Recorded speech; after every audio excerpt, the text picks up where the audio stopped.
Well, folks, it looks like BLM and Antifa have been proven wrong once again, this time in the Breonna Taylor case. Just a short time ago, the grand jury reaching a decision indicting one of the three officers. I'll give you their last names: Madley, Cosgrove, and Hankinson. And Hankinson is the one being charged with wanton endangerment. And for months, the media has been telling us that this was an unjustified shooting, unlawful search and seizure, that the officers did not knock and announce. They were just trying to target some poor young African-American woman. Well, as it turns out, a warrant was issued by a judge. And why was that warrant issued? Because it's believed that somebody who Breonna was associated with, possibly an ex-boyfriend, somebody she was seen on and off, somebody who may have temporarily been staying at this apartment, they were receiving drug packages, possibly selling drugs out of the apartment. So this warrant was issued for a narcotics charge. That's why the warrant was issued. And yes, the officers did knock and announce. And unlike the media narrative, the officers did not shoot first. It was somebody in the apartment who shot at the officers first, and that's when the officers returned fire. In fact, Sergeant Madley was shot in the leg. And unfortunately, Breonna Taylor got caught in the crosshairs, and that's why she was killed. Tragic situation. Sad case. But folks, you are known by the company that you keep. Let me repeat that. You are known by the company you keep. My first question when I saw this case, when I first heard about it, was what is she doing hanging out with somebody who's a supposed drug dealer? Now, it could be that she was trying to get away from this guy and he kept luring her back. Could be. But I'll say it again. You are known by the company you keep. And I've got to give props to the Kentucky Attorney General, Daniel Cameron, who, by the way, is African-American, did a fantastic job today at this presser. He was cool, calm, collective, matter of fact, very professional. And you could just see the egg on these reporters' face. You could just see the egg on these reporters' face in the room. The camera did not have to pan to any of the reporters, but you could see it. Because this total narrative had been destroyed in this presser today. That yes, the officers were justified in this case. Now, Officer Hankinson may have gone beyond the protocol that he was supposed to, and he'll be charged accordingly. But I don't think this was the cops intentionally trying to target some young African-American woman for sport. That's not what happened here. And I got more out of 5 minutes from this presser than what the media has been telling us for the past 6 months. And once again, we have a case where BLM and Antifa are going out there looting, rioting, burning it all down, and they don't know one damn fact about the case. In my humble opinion, you guys in the BLM Antifa movement, you look stupid. You look stupid.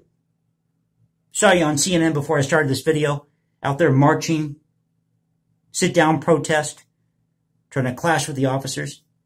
What are you guys doing? Look, here's an idea. Why don't you, before you go out and loot, riot, burn down a city, why don't you wait till all the facts come out in the case before you reach a decision? Why don't you go vote or become part of the solution rather than the problem, as I've said before on this series?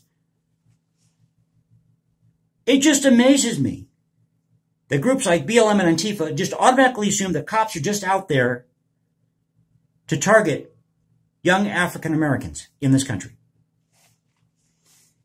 And you hear a lot about racial inequality and about slavery 150, 160 years ago. And how the African American doesn't have a shot in the United States, that the system is rigged against them. Well, if that's the case, why do we have an African American Attorney General in Kentucky today holding a presser? That right there is a testament to the progress that we have made in this country. And the sad thing is, BLM and Antifa, they don't see this. I'll say it again. It's a tragic situation. that Breonna Taylor died. But once again, you are known by the company you keep. She should have never been hanging out with somebody who was a possible drug dealer. Now, I have family members who've been addicted to drugs. Thank God I don't have the addiction myself. And trust me, I've been in situations when I was younger where I've literally had to walk out of hotel rooms because my friends were sitting there doing pills or what have you.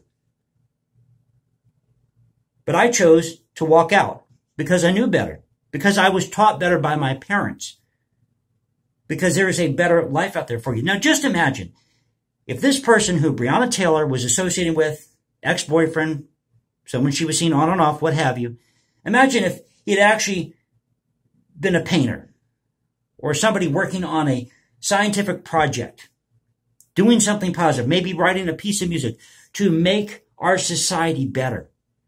The cops probably would have never been called on that residence. But no, this person decided to engage in illegal activity. There are consequences for your actions, folks.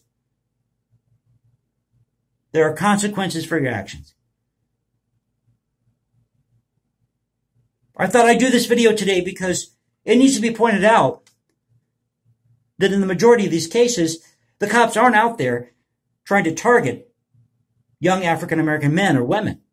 They're out there just trying to do their job. And there are a lot of African-American police officers, Hispanic police officers, Asian police officers. You know, I've talked about this before. My dad was a firefighter for 30 years.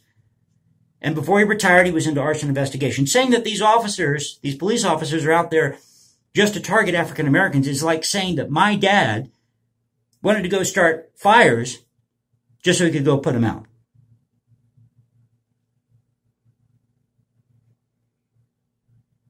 So, I hope you enjoyed the video. If you did, please click that like button, subscribe, hit me up on Instagram at #JasonComposes. You can also leave comments below. And now you can reach me at Voice of the Composer at Twitter.